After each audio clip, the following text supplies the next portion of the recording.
Greetings and welcome to the Inside View.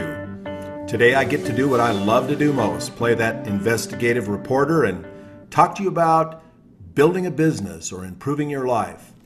Today I want to talk about something that is near and dear to all of us. That's making a living, choosing a career. There is no question it's tough out there.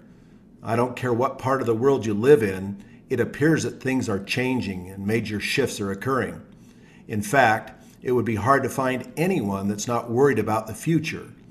You know, it seems a little bit unfair, doesn't it, that you could follow the advice given by parents and experts and get that college degree and diploma and then move on into a career only to find out that the companies you thought you could depend on for a lifetime career and retirement no longer can live up to that promise. It seems very unfair those that are just finishing school now with great hopes and aspirations of a great career, they can't even get a job. And it appears that some of the things that we were least prepared for in their traditional education are the very skills that we need to succeed. So let's dig into it. It is tough out there. Let's talk about what our options are. Well, I always like to make sure we take this from a consultant or an analyst point of view. In other words, if you were going to start to look at an industry and you could hire the best analyst or consultant, what criteria would they use? So first, I think it's really important to look at this chart. This is shocking and amazing. You can see on the graphic on the left that only 1% of the population here would be what we call wealthy at retirement. And wealthy is only defined with over $60,000 of annual income. But shift over to the graphic on the right and you will see that it says 74% of those that made it to that wealthy category owned their own business. Now I know that my father owned his own business growing up. It was good to him, but I also know that it came with a lot of risk.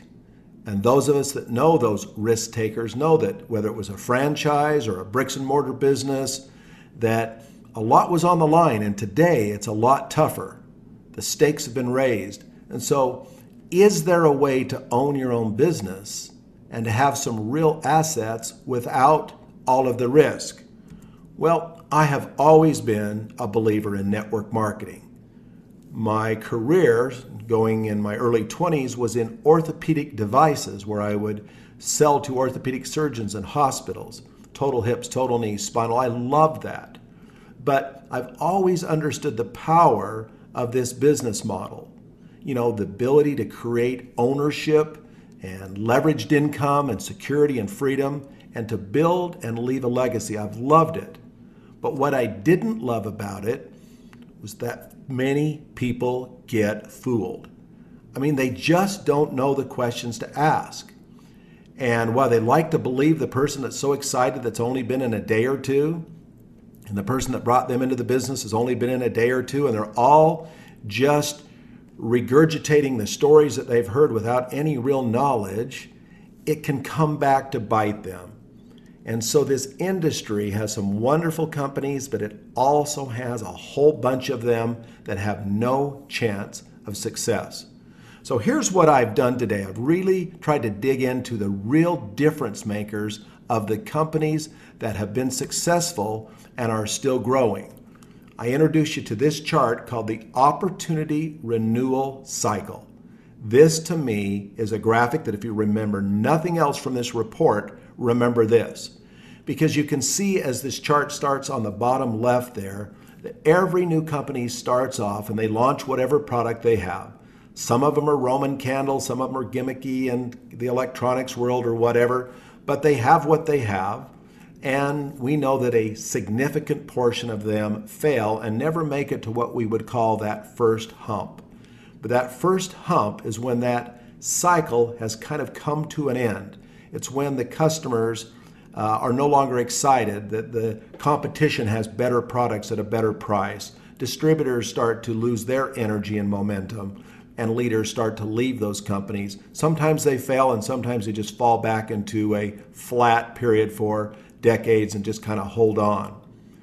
But I believe the defining moment here that we must really understand is that if a company could ever reinvent themselves over and over and over again, they would be able to create and sustain this momentum really forever.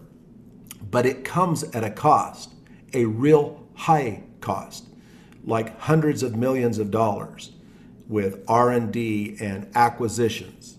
So I've actually picked a company today that we're going to study, and they started in 1984, and it's a fascinating story. You can see that it's truly a story of this opportunity renewal cycle. The company is Nu Skin. 1984, all of the good, none of the bad. Let's put all the good ingredients in, none of the bad. Let's tell our story. And sure enough, they launched and had some great success.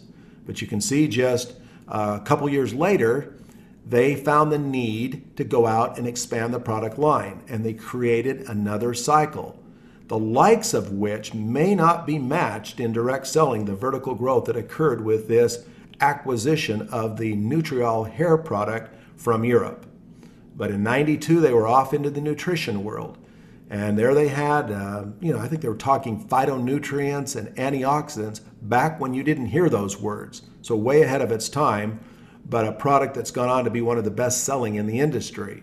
1999, a new skincare line. And 2003, there they were with a biophotonic scanner. Now, the significance of the scanner is that it could measure the antioxidant score. You may have seen this scanner on a nationally syndicated talk show recently where they were actually discussing antioxidants and talked about the scanner because they used it to measure.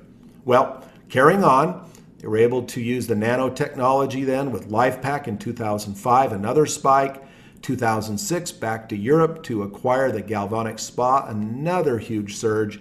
2008, we start to see a key word introduced here. ageLOC is the brand that this Nu Skin company uses for anti-aging, for the products that they are specially formulating in that space. And it's kind of interesting if you compare Apple, a great company, had its loyal users, but it was the I series of products like iTunes, iPod, iPad, iPhone. That's what really launched them and separated.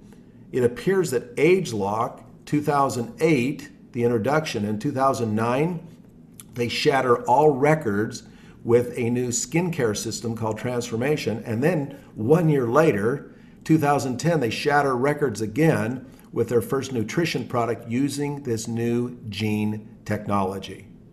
So apparently somebody has mastered this and been willing to spend the hundreds of millions of dollars that it takes to renew.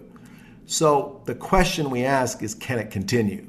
Can this ageLOC brand expansion continue, and will this company continue? I found it interesting that Dr. Joseph Chang is actually writing a book, The Aging Myth. And here you can see Dr. Dykewald, the author of Age Wave, one of my favorite books of all time, talks about empowering consumers everywhere to make choices about how they want to live. It's hard for me to understand when people start talking about genes. It wasn't a good subject for me in school. So with a little homework and talking to people, I think I get it. It seems like the people that are spending the millions and hundreds of millions of dollars in this gene space, almost all of them are focused on a single gene. You see where it says the competitors are focused on a gene. Whereas the experts that Pharmanex Nu Skin have partnered up with say, no, that isn't how it works. It's multiple genes, and they call them youth gene clusters. And there, they believe, based on the 2 products that they've released with others coming, that it's a beautiful symphony with all these genes that were not operating and working that can be reset. And I think I get it. I think I understand that, how that synergy works. So I wanted to dig more into what the products are and how they work. And so this little graphic here was really kind of an eye-opener for me. Here you see the aging factors that all of us go through. Now, I'm 59 years of age, so certainly all of these are in play for me. And these are the aging factors. Not much we can do to avoid them. But there's hope. The solutions are things like changing our diet to have a better intake of fresh fruits and vegetables, probably organic if possible, add supplementation. We can do things about our appearance, our cellular function, and body weight metabolism, and of course, the hormonal imbalance. But this seems to be the key to ageLOC and Nu Skin's growth, and that is they call it the difference demonstrated with ageLOC. In other words, validation and proof.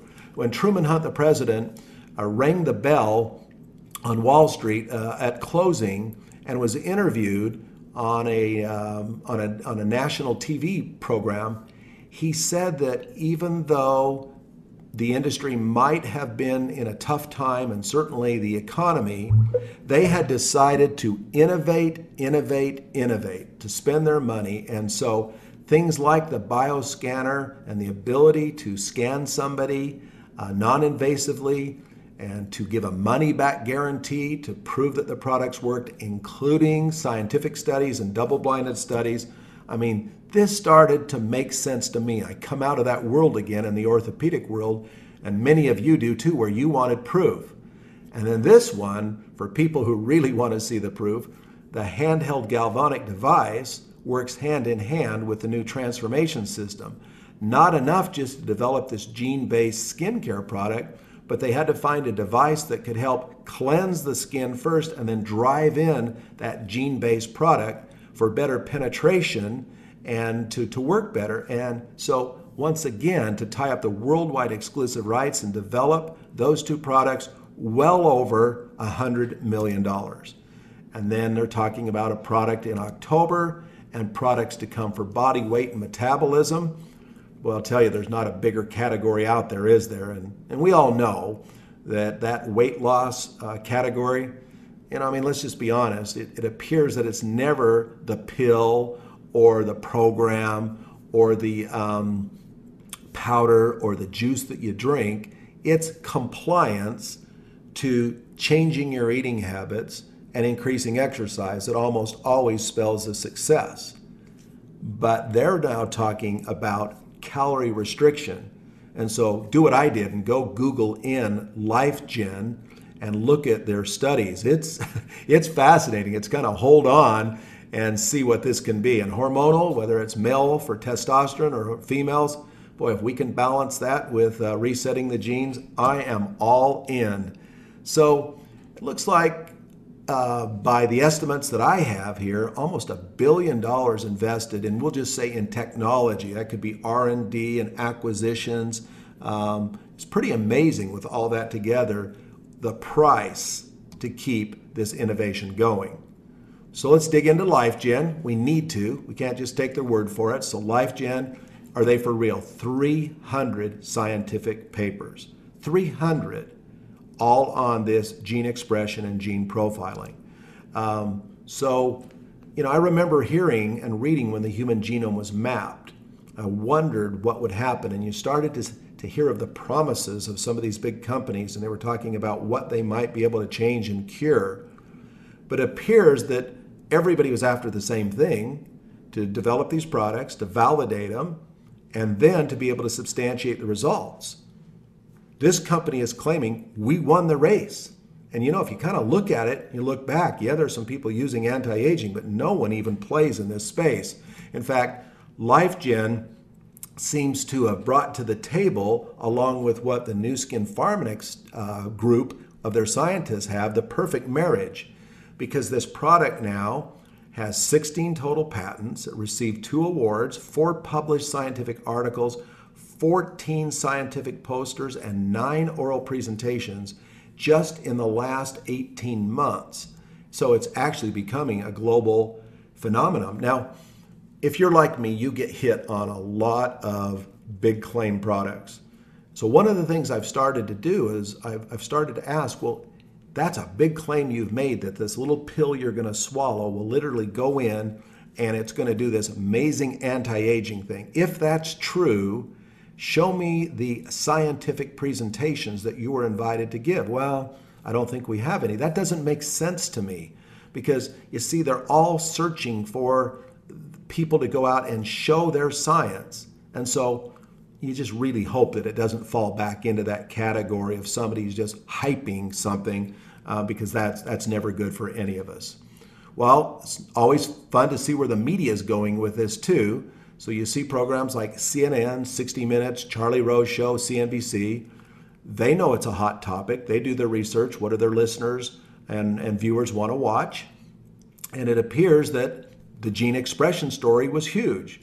Who did they choose? Dr. Richard Weinrich, and coincidentally, a partner in LifeGen.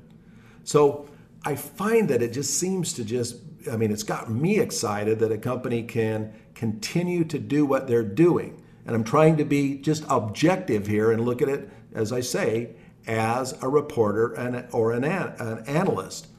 Now, what does it take to put together an unmatched scientific team? Somebody that's not just following the status quo, but they really do perform these double-blinded, placebo-controlled studies. They actually want to make sure that the products work, where they test purity and potency and safety of the materials as well as the finished product. And they actually come out and give guarantees on some of their products and talk about their processes being pharmaceutical methods. It's pretty amazing to see what they've pulled together. But this is another one that really got me. This Scientific Advisory Board. Now, when I was in the orthopedic business, when we would come out with a new joint, there were several doctors that wanted to put their name on the product only if they had read the clinicals or been part of the clinical studies and were absolutely 100% sure that it wasn't going to embarrass them. Was you see this list of famous scientists that have accomplished many things, the experts in their field, not the local person with a white lab coat, but the top of their field. Money cannot buy them to walk away from what they're doing and to endorse or sit on a board like this if there was any chance that their image could be tarnished. It's a very impressive group of people. You need to Google in this too if you want, and just look at the bios and see the collection. So it comes down to partnerships for me. Who do you have working with you? You'll never be able to bring all the people in-house to staff. You're going to have to go outside. And so it looks like 75 full-time scientists from many disciplines that Nu Skin owns, 3 research centers globally, and then this anti-aging advisory board. Well, it appears that the miracle that was pulled off that nobody else has been able to do is they acquired this Pharmanex company that was not a direct selling company, but rather the first company that had labs and research scientists from all different specialties, and they had been dead set on bringing those pharmaceutical protocols to the nutrition world. And so they teamed up there, and with the affiliation of major universities throughout the world, they're able to double or almost triple the amount of scientists they can work with. And then, of course, you have LifeGen, and who's tied up the worldwide exclusive rights? Once again, Nu Skin, and 30 years of experience there. And so it appears that this platform may be set for the next 10 years. Well, I always like to look at the trends and the market size. Is it big? Is it small? Is it shrinking? Is it increasing? Well, it looks like the obsession to stay young, it's pretty amazing. You look at 2009, looks to me like about $175 billion there. Then look at 2013, I'm going to put that at about $280 billion. What that says to me is, you know what? You don't have to take business away from your competitor. All you really have to do is just grow with the market, and you could grow hundreds of millions or billions of dollars if you're truly positioned ahead. And so who's buying it? Would it be the baby boomers? That's that group we always talk about. Of course it's the baby boomers. Those born 1946 to 64, they have the money and the lifestyle, and they want to keep their youth as long as possible and not show their age. But look at this. This shocked me as well. In 2009, more than 91 million consumers purchased anti-aging products just here in the U.S. Approximately half of them were under the age of 40. I had no idea.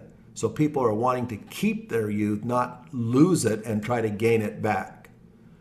So any good due diligence would say, okay, let's get right down to the numbers and try to figure this thing out. It's hard to do it when a company's not publicly traded. I have asked reps that are at the top of the company before, what was your annual sales last year? And they might say, 100 million. I can talk to somebody from the same company and say, it was 200 million. I heard from so-and-so it was 100 million. No, it's 200 million. I mean, you just don't know who you can trust because it's not publicly traded. It's nice to see, in this case, that Nu Skin Enterprises is transparent. They are public. So 26 years, publicly traded on the New York Stock Exchange. By the way, go look at that track record. Stock was selling for about $10 a share. It's been up to mid-30s and very, very, very impressive track record. A 5A1 Dun & Bradstreet rating, doesn't get any better than that, operating in 50 plus countries, on and on and on, very financially secure. I found this one interesting, the claim of paying the highest commissions among all the publicly traded companies on the New York Stock Exchange. That's something that being from the orthopedic industry for all those years and then moving into more of this type of marketing, I've been fascinated with the claims of how much a percentage a person pays in compensation. And so you dig into it, you realize commissions are only gained one way, and that is through new sales.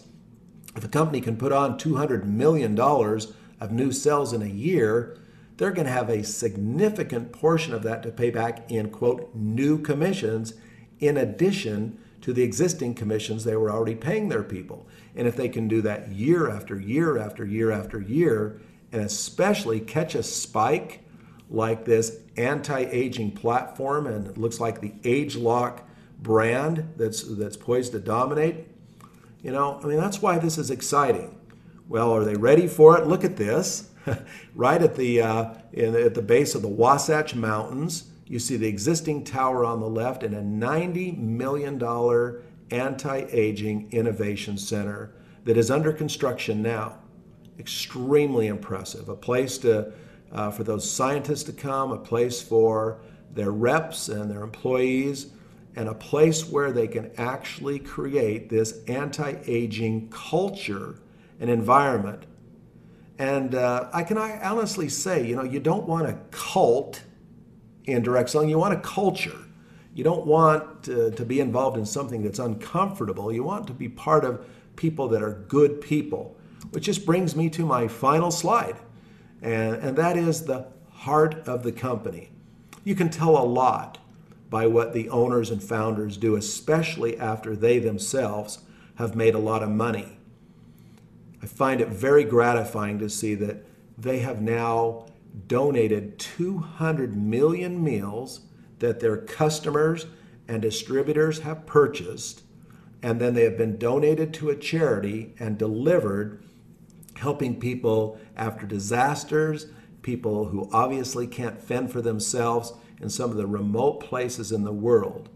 Now, placing a call before I did this, I see that it's already up to 220 million meals as of today.